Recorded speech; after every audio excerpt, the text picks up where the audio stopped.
Santapan Harian Senin 15 Juni 2020. Hari ini kita akan membaca 2 Korintus pasal yang ke-9, ayatnya yang ke-6 hingga ayatnya yang ke-15. Namun sebelumnya, mari kita berdoa.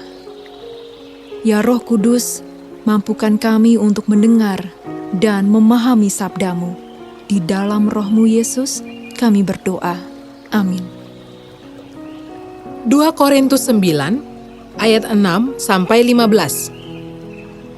Camkanlah ini, orang yang menabur sedikit akan menuai sedikit juga, dan orang yang menabur banyak akan menuai banyak juga. Hendaklah masing-masing memberikan menurut kerelaan hatinya, jangan dengan sedih hati atau karena paksaan, sebab Allah mengasihi orang yang memberi dengan sukacita. Dan Allah sanggup melimpahkan segala kasih karunia kepada kamu, supaya kamu senantiasa berkecukupan di dalam segala sesuatu, dan malah berkelebihan di dalam pelbagai kebajikan.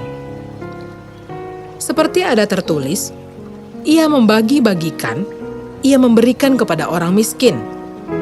Kebenarannya tetap untuk selamanya. Ia yang menyediakan benih bagi penabur, dan roti untuk dimakan. Ia juga yang akan menyediakan benih bagi kamu dan melipat gandakannya dan menumbuhkan buah-buah kebenaranmu. Kamu akan diperkaya dalam segala macam kemurahan hati, yang membangkitkan syukur kepada Allah oleh karena kami. Sebab pelayanan kasih yang berisi pemberian ini bukan hanya mencukupkan keperluan-keperluan orang-orang kudus, tetapi juga melimpahkan ucapan syukur kepada Allah.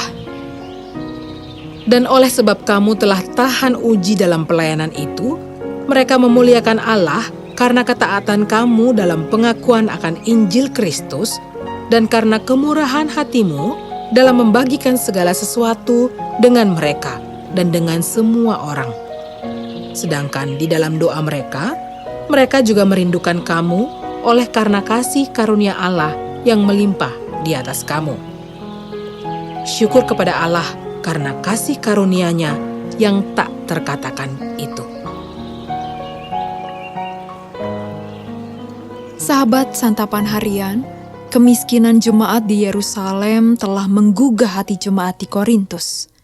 Mereka tergerak untuk memberi bantuan dengan cara mengumpulkan dana. Mereka memberi bukan untuk mendapat pujian, bukan supaya menjadi terkenal, tetapi karena mereka memiliki kebaikan dan kerelaan hati.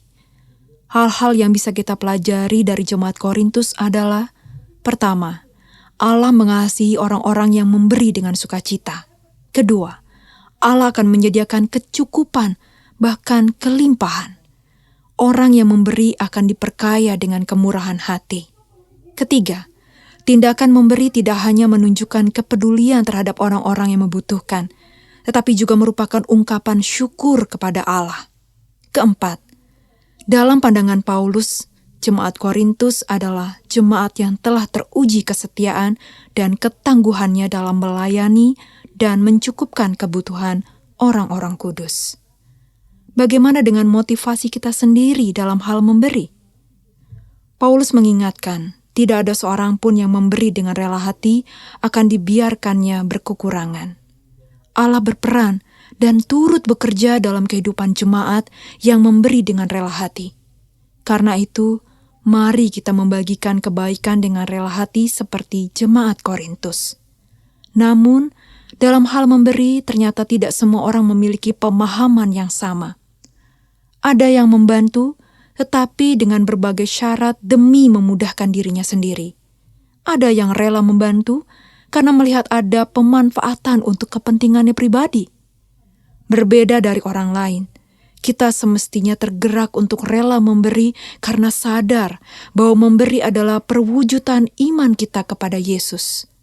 Ketika kita memberi, kita mencerminkan anugerah Allah bagi manusia dan menghidupi panggilan iman kita di dalam Yesus. Tuhan Yesus tidak pernah menunda untuk melakukan kebaikan.